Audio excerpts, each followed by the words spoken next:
Hello my dear student, इस video में मैं आज आपको switch gear and protection subjects के पार्ट 2 के एमसीक्यू बताने वाला हूं, जिसमें chapter number 2 circuit interrupting device के एमसीक्यू बताने वाला हूं, जिसमें से मैं आज आइसोलेटर और फ्यूज़ और इंटरप्टिंग डिवाइस कितने हैं उनके एमसीक्यू के बारे में डिस्कस करेंगे। जो हमारे 30+ एमसीक्यू है वो हम बताने वाले हैं अभी। तो चलिए दोस्तों, अब हमारे एमसीक्यू से हम स्टार्ट करते हैं। तो हमारा पहला एमसीक्यू है, why is an isolator installed. Isolator को हम इंस्टॉल क्यों करते हैं? तो हमें आइसोलेटर को इसलिए इंस्टॉल किया जाता है to isolate a open portion of the circuit from another. एक सर्किट ओपन में ही हम इंस्टॉल कर सकते हैं उसको। सेकंड क्वेश्चन है, what is the primary principle of a fuse. Fuse का जो प्राइमरी प्रिंसिपल क्या होता है? तो उसका प्राइमरी प्रिंसिपल हमारा आंसर होगा D, prevent excess current from flowing into the line. जो लाइन में से करंट फ्लो होता है उसके सामने हमें प्रोटेक्शन करता है। उसके बाद, for which among the following the current rating are not required. किस में हमको करंट रेटिंग की रिक्वायर्ड नहीं है? तो आइसोलेटर है, उसमें हमें करंट रेटिंग की कोई रिक्वायरमेंट नहीं है, इसलिए हमारा आंसर होगा सी। उसके बाद जो हमारा नेक्स्ट प्रश्न है, Which among these are the main characteristics of a fuse element? इनमें से कौन सी फ्यूज एलिमेंट की मेन कैरेक्टरिस्टिक्स लाक्षणिकता है? तो यहाँ पे फ्यूज एलिमेंट की जो कैरेक्टरिस्टिक्स होती है वो लो मेल्टिंग पॉइंट है, हाई कंडक्टिविटी है, least deterioration due to oxidation भी है। तो हमारा आंसर होगा सी, ये तीनों हमारा इसमें आएंगे।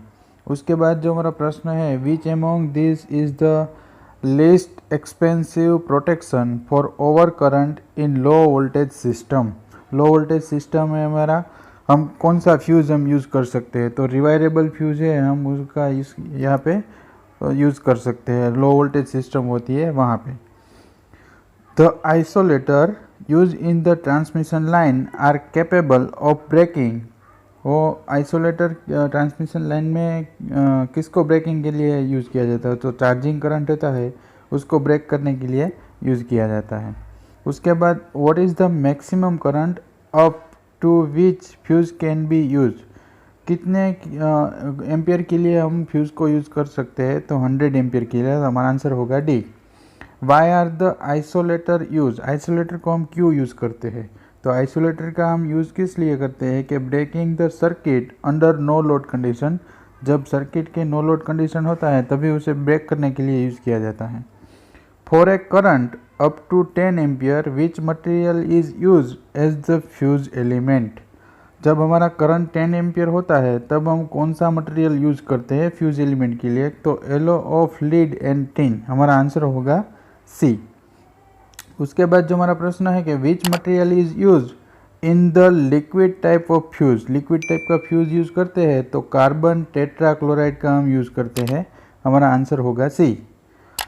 इसके बाद, up to what voltage a cartridge type of fuse can be use. Cartridge type का हम फ्यूज़ यूज़ करते हैं तो 33 kV के लिए हमारी वोल्टेज की रेंज होती है तब हम यूज़ कर सकते हैं।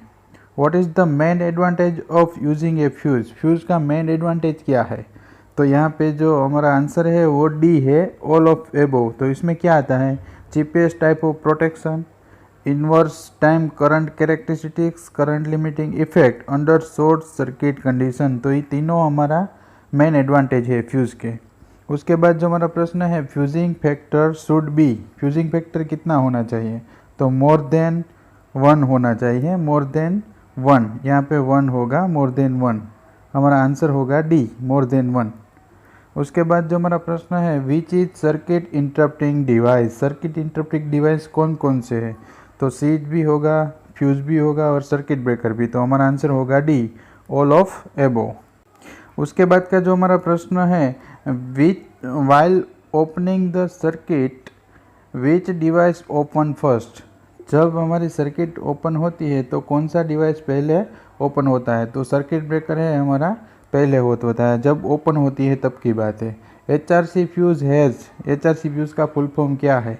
तो हाई रप्चरिंग कैपेसिटी उसका फुल फॉर्म है। हमारा आंसर होगा बी। उसके बाद जो हमारा प्रश्न है, selection of a fuse is based on. किस बेस पे हम फ्यूज़ का सिलेक्शन करते हैं तो स्टडी लोड और फ्लक्चुएशन लोड दोनों आएंगे, हमारा आंसर होगा सी। उसके बेस ऊपर हम फ्यूज को सिलेक्ट कर सकते हैं। उसके बाद जो हमारा प्रश्न है, वाइल क्लोजिंग द सर्किट, जब सर्किट क्लोज होती है विच डिवाइस ओपन फर्स्ट, कौन सा डिवाइस पहले ओपन होता है, तो अर्थिंग स्विच, हमारा आंसर होगा सी। क्लोज होती है तब, ओपन होती है वो मैंने आगे बताया था। उसके बाद जो हमारा प्रश्न है, how fuse is connected in the circuit, fuse को हम किस तरह से सर्किट में कनेक्ट करते हैं, तो हम सीरीज में कनेक्ट करते हैं। उसके बाद what is the cut off current in the fuse, cut off current क्या होता है फ्यूज का, तो मैक्सिमम वैल्यू एक्चुअली रीच, हमारा आंसर होगा ए।